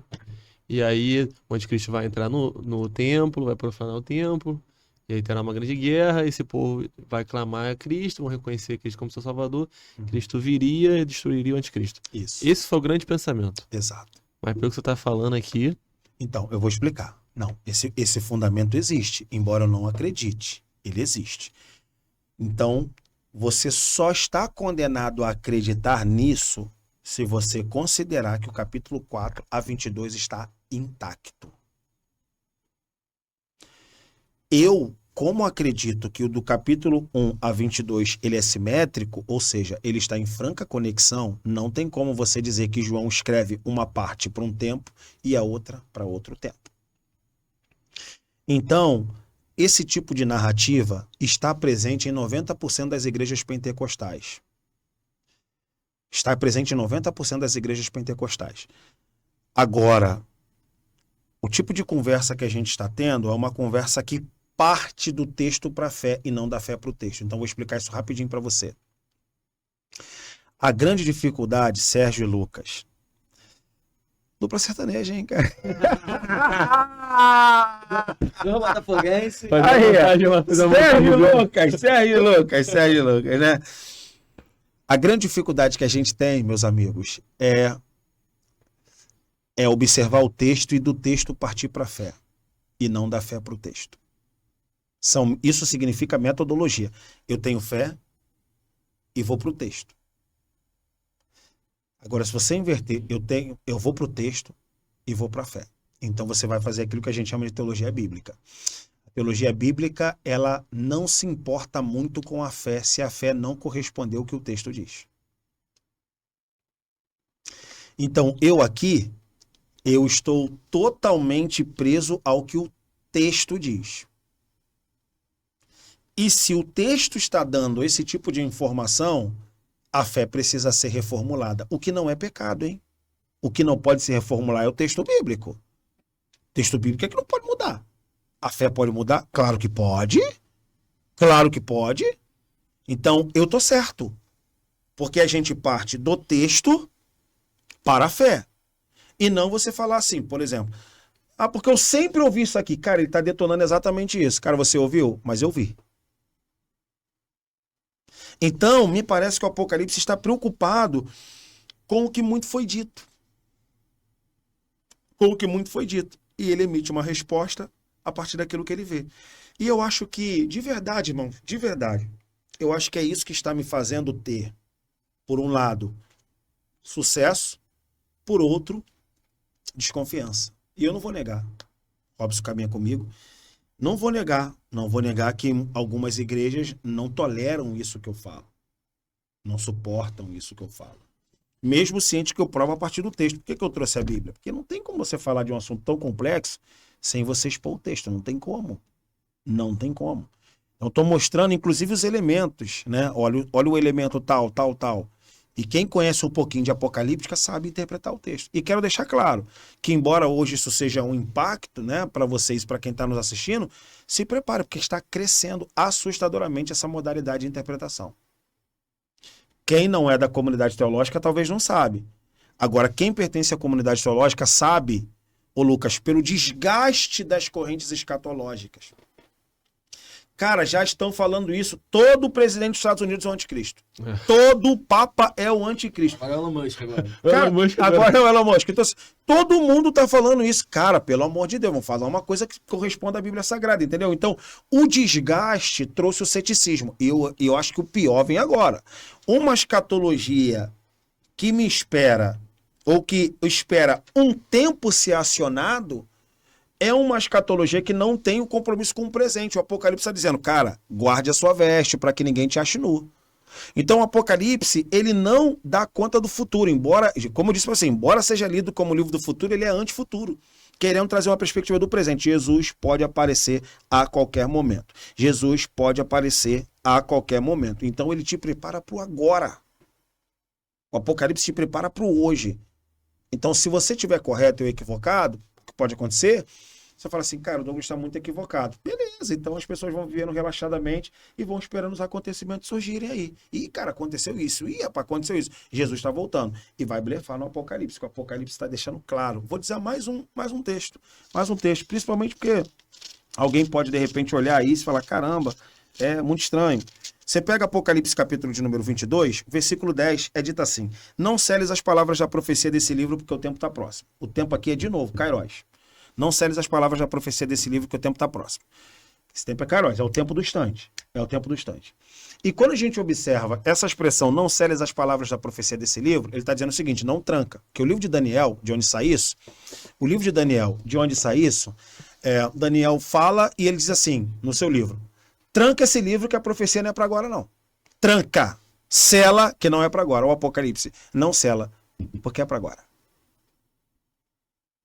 Ele tá falando isso no final do livro, cara. Ele não tá falando isso no capítulo 1, nem 2, nem 3. No final ele chega assim, fechei o livro tá encerrado. Não sela. Não sela porque esse livro não é pro futuro.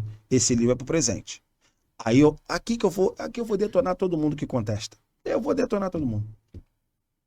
E é o que eu tô cansado, que são as mesmas perguntas. Eu tô falando assim, mas eu falo isso no amor. Eu falo no amor.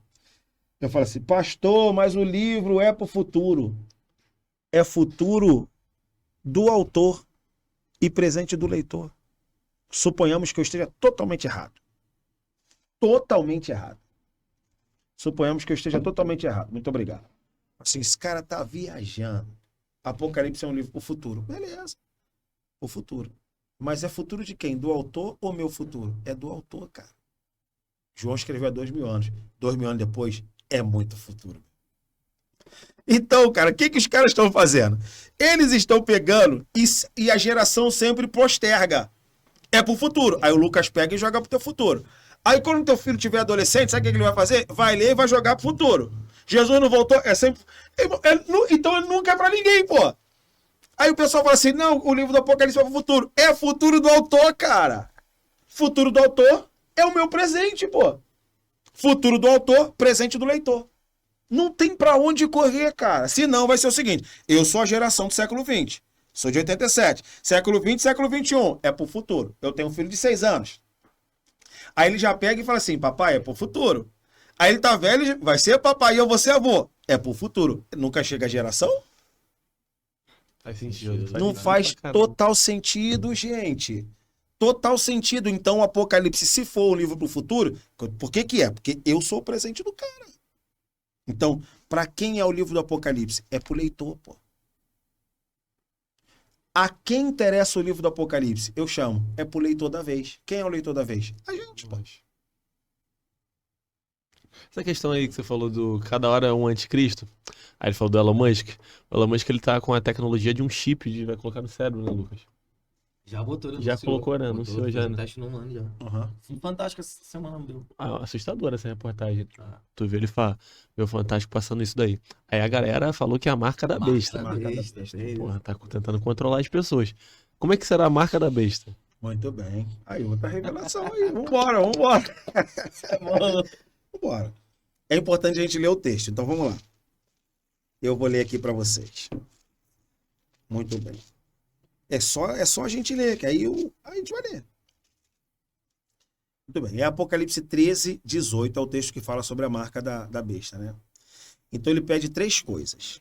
Vamos ler o texto. Apocalipse 13, 18, ele diz assim, aqui tem que ter sabedoria. Então ele pede inteligência para se aproximar do texto. Se não conhecer o recurso, não vai saber decifrar. Então ele está pedindo. Aqui tem que ter sabedoria. Segundo fator, tem que calcular. Aí, ó, calculadora. Seu número é 666. Para começar, 666 não existe. O que está escrito aqui é 666, o número ordinário. Número por extenso. Começa por aí.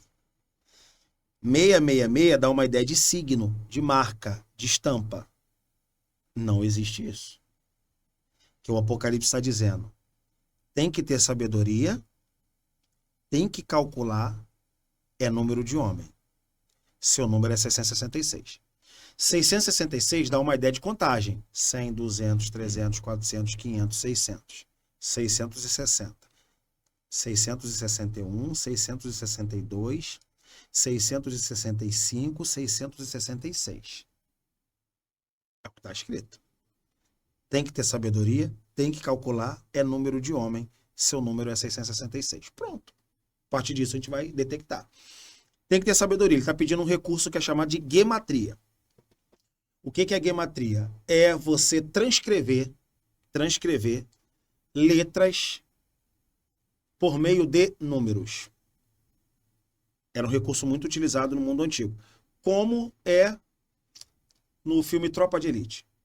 06. Ele está falando de um nome. 04. Ele está falando com um cara, pô. É a gente, tá falando com o ser humano. Sim ou não, gente? Sim ou não? Sim. Sim ou não? 01, 02, 07, leva pra delegacia. Então, ele tá chamando o número, mas ele tá falando com quem? Pessoa. 666, tá chamando um número, mas tá chamando uma pessoa. É o que tá na Bíblia. É o que tá na Bíblia. Tem que ter sabedoria, tem que calcular, é número de homem. 666 é um homem. Então, mais importante do que o número é o nome. Beleza.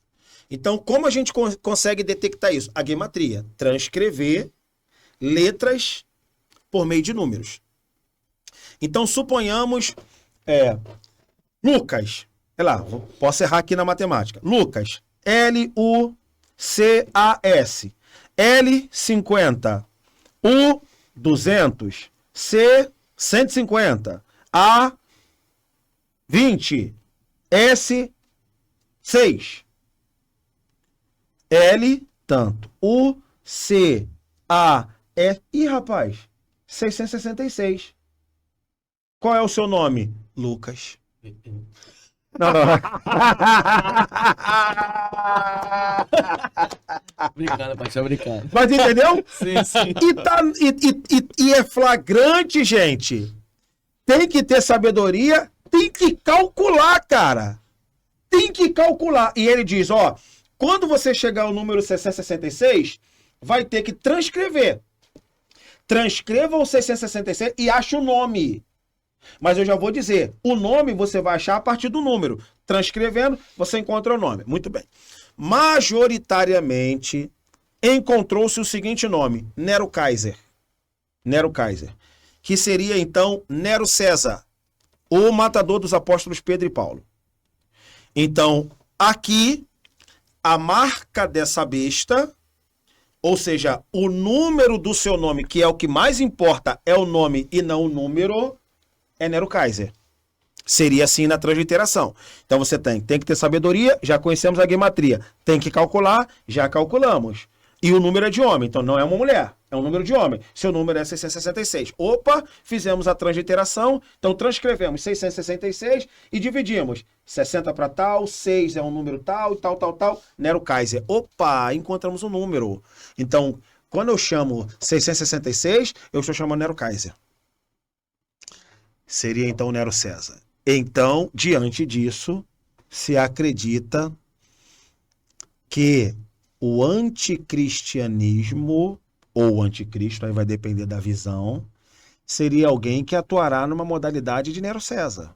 Nero César, ele é um perseguidor de cristãos, um matador de cristãos, e iconicamente conhecido como sendo os matadores de Paulo e de Pedro. Manda matar Paulo primeiro, e depois manda matar Pedro primeiro. O que o Apocalipse está alertando é que esse tipo de ação é uma ação que culminará na morte de crentes. Ah, e agora a discussão. Está acontecendo ou ainda vai acontecer?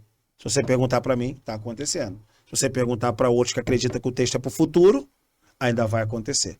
Douglas, mas então se está acontecendo, me explique melhor. Talvez eu não consiga explicar dentro do meu mundo. Brasil, Rio de Janeiro, que a coisa não tem uma perseguição física. Agora, é só você olhar o Oriente Médio. É só você olhar na China, por exemplo. Só você olhar na Indonésia, outro exemplo. É só você olhar o que aconteceu anos atrás, numa praia egípcia, em que na época que as milícias muçulmanas, o Estado Islâmico, ainda estava grande, né? E ele simplesmente coloca 21 pessoas de macacão laranja e ameaça o cristianismo dizendo, nós vamos perseguir o povo da cruz. E simplesmente vai lá e degola 21 pessoas ali que estão ajoelhadas. E o que é mais interessante, observe, até hoje tem as cenas na internet, observe se eles estão chorando, eles estão cantando, cara. Talvez se fosse eu ou outro, amaldiçoando a Deus até dizer chega. E outro não, estavam ali cantando, cara. Estavam ali cantando e o outro lá encapuzado dizendo, nós vamos perseguir o povo da cruz. Eu acho que isso é muito sintomático. Então eu não preciso esperar, não, isso aqui vai acontecer ainda no futuro. Sei lá. Acho que é melhor a gente olhar. Ah, mas o Apocalipse escreveu pro futuro. Futuro do autor, presente do leitor. Então eu pego todo mundo, cara. Interessante. É sério, cara. E eu não tô aqui, de verdade, não tô aqui com intenção de desconstruir nada, cara. Eu estou aqui para poder fazer o que a gente falou no início. Eu não quero mais um medo que afasta, mas uma esperança que aproxima, pô. Eu poderia jogar na conta de Deus e dizer que isso é uma missão que Deus me deu. É interessante, pastor, porque quando a gente tem uma ideia de tribulação, a gente aqui no nosso cenário que a gente vive, é algo que, eu não sei se o Sérgio pensa assim, algo que vai ser difícil de viver, vamos ter mortes frequentes, algo que pra gente aqui não é comum, porque a gente tá, querendo ou não, a gente tem uma situação confortável. Confortável. A gente, pô, vai na igreja que a gente quiser, a gente vai na religião que a gente quiser, a gente frequenta o trabalho que a gente quiser. Talvez no outro lado do mundo a perspectiva é diferente. Uhum. Perspectiva de tribulação, cara, já tô vivendo isso por causa dessa Exatamente situação. isso. Então acho que hoje a gente é privilegiado a esse ponto, né? Uhum. Então pode ser por isso que as igrejas pregam assim também. Né? Então, e uma coisa que precisa ser dita é que o Apocalipse fala de uma tribulação muito ampla. Ele não fala só de uma física. Ele fala, inclusive, de tribulação econômica, cara. Não é isso? Não, que ninguém come, ninguém bebe, ninguém vende, se não tiver a marca do anticristo. Que para mim não é anticristo, já disse. Então vamos lá. Aí você observa, o Brasil não vive uma perseguição física, mas a gente vai viver uma perseguição econômica sem que não está vivendo. Então vamos lá. O livro do Apocalipse traz a modalidade de economia, que é uma economia que vem por meio da injustiça. Então vamos lá. A gente vive hoje num país que solapa o indivíduo de imposto. Solapa. A tal ponto de ser dito num país como esse que a honestidade não compensa. Então, o livro do Apocalipse fala também de uma tribulação econômica. De que modo? Que para você ter dinheiro de maneira justa, ou você vai trabalhar e vai morrer trabalhando, ou você vai ter que se sujeitar a algum tipo de esquema de propina. A gente vive numa sociedade que estimula o esquema, porque o governo cerca de tudo que é jeito. O Apocalipse fala isso. Ninguém come, ninguém bebe, se não tiver a marca X. E essa marca é a marca da venda dos princípios. E aí a gente sai de um cenário europeu ou oriental e a gente vem para um cenário latino-americano, em que a gente vê muitos pastores e muitos líderes que, por dinheiro, por fama, por sucesso, tornam-se maçons, usurpam cordeiros, fiéis, ovelhas, para ter um estilo de vida financeiro faraônico e atribuir isso à bênção de Deus. Não estou dizendo que ser rico é pecado, não estou dizendo que ter dinheiro é pecado.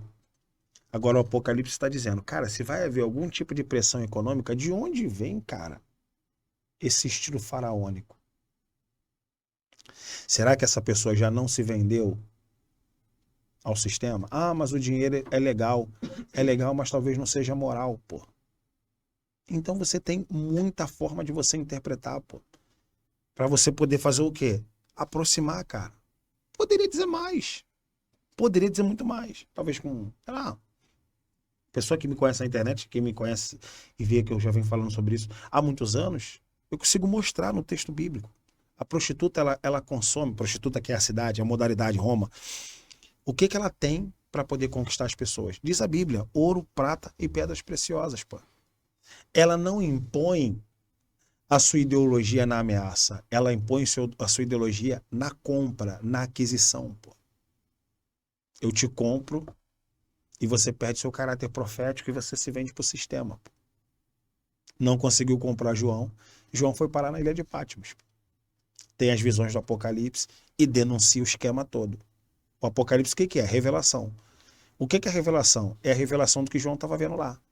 O que João estava vendo é o seguinte, cara, se tá ruim aqui para mim, vai ter mais gente que pode se submeter aos caprichos dessa prostituta que vence, não na intimidação, mas com ouro, pratas, pedras preciosas. Então vou alertar o leitor dizendo que eles precisam não se sujeitar a isso, porque eles são cidadãos de uma outra cidade, que é uma outra mulher, que é a cidade chamada Nova Jerusalém. Pô, é legal pra caramba, cara. O cara apresenta aquilo que a gente chama no Apocalipse de imagem contra imagem, pô.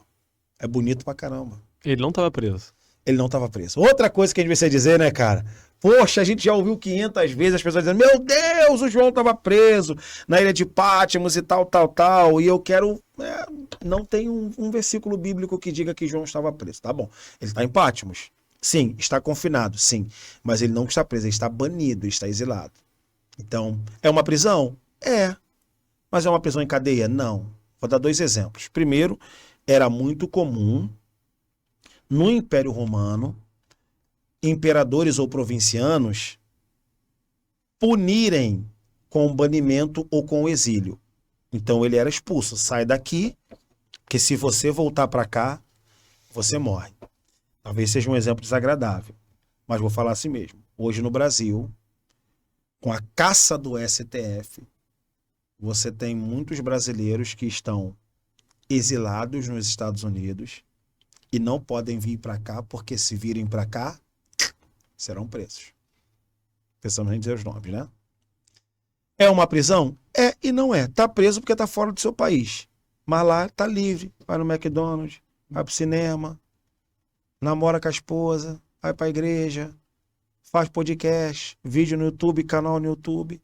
É isso que João tá vivendo. João não está preso, João está banido. Ó, não pode voltar para a Ásia Menor, que é onde ele estava.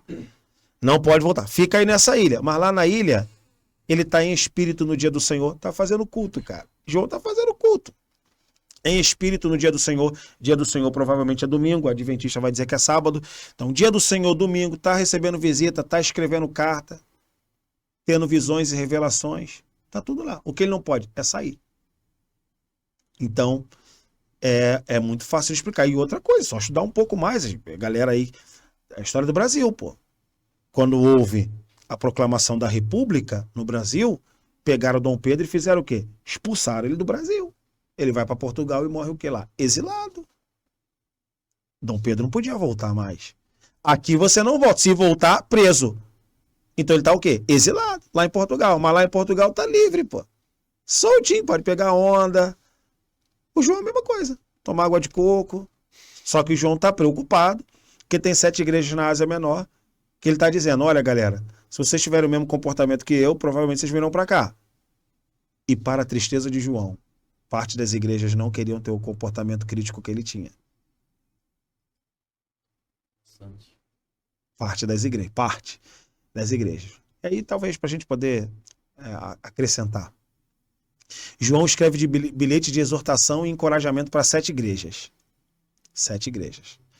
Das 7 igrejas, você vai ver normalmente Jesus se apresentando dizendo, abre aspas, eu sei as tuas obras, fecha aspas. Então, quando Jesus diz eu sei as tuas obras, para cada uma das igrejas, Éfeso, Esmirna, Pérgamo, Sardes, Tiatira, Filadélfia e Laodiceia. Eu sei as tuas obras, ele vai elogiar. Depois ele diz assim, abre aspas, porém tenho contra ti, fecha aspas. Então, quando ele diz, eu sei as tuas obras, elogio. Quando ele diz, porém tenho contra ti, vai criticar. Para 5 igrejas ele diz, eu sei as tuas obras e porém tenho contra ti. Para 2 igrejas ele só diz, eu sei as tuas obras e, portanto, não diz, porém tenho contra ti. Significa dizer que das 7, 2 igrejas Jesus não criticou. Se 2 igrejas não foram criticadas por Jesus, é óbvio que essas igrejas são modelo. Sim ou não? Sim, pô. Quais são as igrejas? Esmirna e Filadélfia. As duas igrejas que Jesus olhou e diz: não tenho nada contra vocês. Muito bem, são as igrejas modelo. Então o que elas têm em comum? Para a gente imitar: pobreza, tribulação, calúnia. As igrejas pobres, as igrejas caluniadas e as igrejas perseguidas foram as igrejas que Jesus não viu defeito. Para a igreja rica, ele diz para Laodiceia: tu é rica, mas na verdade tu é pobre. Para a igreja de Esmina, que era pobre, ele diz: tu é pobre, mas na verdade tu é rica. Então, cara, tem alguma coisa errada.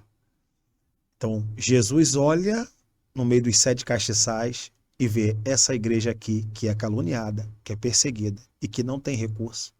É uma igreja que eu não vejo defeito. Enquanto as outras, que eram igrejas metropolitanas, né?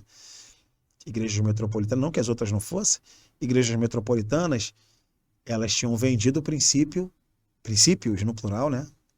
Para se submeter às ideologias da Babilônia. E essas duas igrejas esperavam uma outra cidade, que era a cidade chamada Nova Jerusalém. É bonito, cara. Pô, É bonito. legal. Pastor, só para não estender muito o seu tempo também, que cada horário, só fazer uma última pergunta. Quer fazer mais uma Não, pergunta? não, por mim de boa. E os sinais do céu? Sim, as ruas de ouro, o galardão. Uhum. Como é que seria esse galardão? Tem alguma explicação? Muito bem, muito bem. Vamos lá. Primeiro, é importante dizer que são símbolos também, principalmente o ouro, né? Só acho que explicar o ouro aqui é importante. O ouro é um sinal de que riquezas da terra são desprezíveis no céu. Isso é fato. Então, a rua de ouro que se espera lá é um símbolo. É como se ele dissesse o seguinte: olha, aquilo que faz com que os homens aqui na terra se matem e se dividam, aqui no céu é um asfalto. Como se fosse o seguinte: o ouro aqui é desprezível. Aqui não há uma briga para isso. É isso que está dizendo. Então, o ouro lá é o que de menos importante tem. Lá, o que de mais importante tem é a árvore da vida, de Apocalipse capítulo 22, a partir do versículo 13 em diante. Ponto. Galardão. Galardão é um mistério. Então, o que eu posso dizer com certeza, e que não é nada que me torne diferente de qualquer um outro habitante do céu. Nada. Então, como é que eu consigo explicar isso? Eu não vou conseguir explicar isso no Apocalipse, quero deixar claro. Eu vou explicar isso no Evangelho de Mateus. Tem uma parábola lá chamada Parábola dos Trabalhadores na Vinha. Para resumir, uns trabalham um expediente inteiro, outros trabalham meio expediente, outros trabalham poucas horas para se findar o expediente. Aí chega na hora de Jesus galardoar, ele dá para aquele que trabalhou de 9 horas às 18 horas, dá 100, por exemplo. O que trabalhou de meio-dia às 18 horas, dá 100. O que trabalhou de 3 às 18, dá 100. E o que trabalhou de 17 às 18, dá 100 também. Aí o que trabalhou de 9 às 18 fala assim: não, o senhor tá errado. Tá muito errado, eu tô trabalhando há mais tempo, pô. Tô trabalhando há mais tempo, eu tô trabalhando de 9 às 6, o cara chegou 5 horas, trabalhou 1 horinha só e recebeu a mesma coisa. Por quê? Porque para Jesus, o principal galardão não é uma posse. Não é uma posse, mas é estar com ele. É uma intuição, vou até dizer claro, é uma intuição. Então, a meu ver, não vai ter nada de casa duplex, não vai ter nada que me torne diferente do irmão. O Paulo trabalhou pra caramba, tá mais próximo, eu que não trabalhei nada, tô lá longe. Não, nada disso. Poderia até historicizar a interpretação, já que o Apocalipse fala: o meu galardão está comigo, ali seria o meu salário, né? A minha recompensa, como se fosse a premiação à entrada celestial. No entanto, isso tem problema, porque ao mesmo tempo que a entrada na região celestial é uma premiação, essa premiação não se dá pelo mérito, ela se dá pela crença. Você creu, cara, nisso. Você creu nisso. Então, por ter crido, entra na região celestial, na mansão celestial. É basicamente isso. Que o galardão não fala absolutamente nada. Vem, eis que cedo vem, o meu galardão está comigo, para dar a cada um segundo o seu trabalho. É o que está. Então, o que eu posso dizer, com certeza, e pelo que tem na Bíblia Sagrada, é que absolutamente nada que me torne diferente de você. Ah, você, sei lá, eu sou pastor e sou especialista no Apocalipse. Pô, vou ter uma coroa melhor, mais pesada que a sua. Não, nada disso. Nada disso. Que o ladrão da cruz. Que Ainda tem ele. Que tava ali do ladinho já na hora. Ladinho. Exatamente, entendeu? Então é basicamente isso aí. Isso aí eu posso dizer com certeza absoluta. Isso hoje, embora seja algo em que se tem muita discussão, mas todo mundo sério sabe que o galardão não é nada vinculado a capitalismo. Nada. Nada vinculado a Muito capitalismo. top, né? Pô, muito top, que aula. Passou até rápido o tempo. Aí, pastor Igor, tirou onda aí. Vou botar esse corte aí pra tu assistir. Pô, muito legal mesmo. Obrigado pela indicação, pastor, maneiro demais. Obrigado. Parabéns aí por tantos anos de estudo, né? Bacana. É legal isso daí, a gente tá acostumado a ter esse tipo de ensino, não. Isso é legal. É uma outra visão, uma visão correta, né, do que a Bíblia fala. Então, o que eu posso dizer para vocês, assim, até em caráter de finalização, é que eu ainda continuo estudando, né? Não tenho todas as respostas, embora pareça que tenho, mas não tenho todas as respostas, mas também me mantenho muito seguro e firme dentro do que falo e falei aqui, né, no Mais ou Menos Podcast. E é claro que isso, de certo modo, tem a intenção de provocar as pessoas que assistem, que estão assistindo, o desejo de sair daquela caixinha, sabe? De sair daquela caixinha, pô, peraí, vamos lá. Tem alguém que está falando alguma coisa que eu nunca captei. E vocês vão ver que eu não estou sozinho.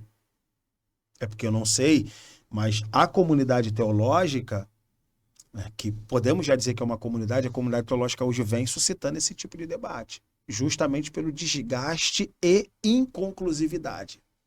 A coisa é muito especulativa, a coisa futuriza muito. Toda geração que lê futuriza, toda geração que lê futuriza. Esse é o caminho?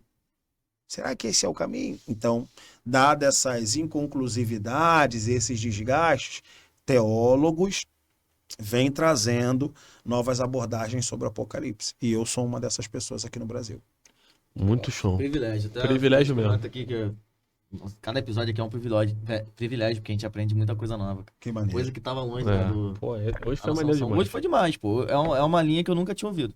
Maneiro mesmo. E achei interessante demais, vou pesquisar mais sobre. Agora, acharam que eu pelo menos trouxe explicações sensatas ou Pô, sem com pé sem certeza. cabeça? Eu vou comprar o livro. Então, Com certeza, vou comprar o chegar, livro. não. eu acho que, assim, ainda que não tenha, repito, né? Não tivemos tempo hábil para a gente poder explicar como se estivéssemos numa sala de seminário. Mas me parece razoável as explicações que eu dei. Pelo menos tem nexo. Então, pega tudo que eu falei e vai juntar as pontas, né? O que eu estou dizendo aqui para quem está nos assistindo, né? Pega o que eu falei e junta as pontas. O caminho é esse. Posso dizer certamente que o caminho é esse. Pô, muito maneiro. Vai ser muito convidado maneiro. mais vezes. Mais na distância, mas vai ser convidado. Qual é a arroba do pastor no Instagram? Arroba Sociais. Douglas do Carmo. Me segue lá na rede social, arroba Douglas do Carmo. Vai ver lá meu Instagram. Segue lá, acompanha lá. Eu posto sempre conteúdo relacionado ao Novo Testamento. Não é só Apocalipse, não. Paulo, Evangelhos, Bíblia, tudo relacionado à Bíblia, teologia e espiritualidade cristã. Eu venho me dedicando há anos e Deus tem me dado o privilégio de assumir determinado protagonismo, entre aspas, é claro, né? Protagonismo na emissão de opiniões, né? Então Deus tem me dado esse privilégio. Eu quero agradecer muito a Deus também por poder vir aqui e poder falar para tantas pessoas, né? Porque às vezes a gente entende que os teólogos também, eles vivem dentro de uma comunidade tão pequena, né? Então Deus tem me dado esse privilégio de poder ampliar um pouco assim, né? As pessoas que estão tendo contato com essa ciência que, ao meu ver, é uma ciência maravilhosíssima.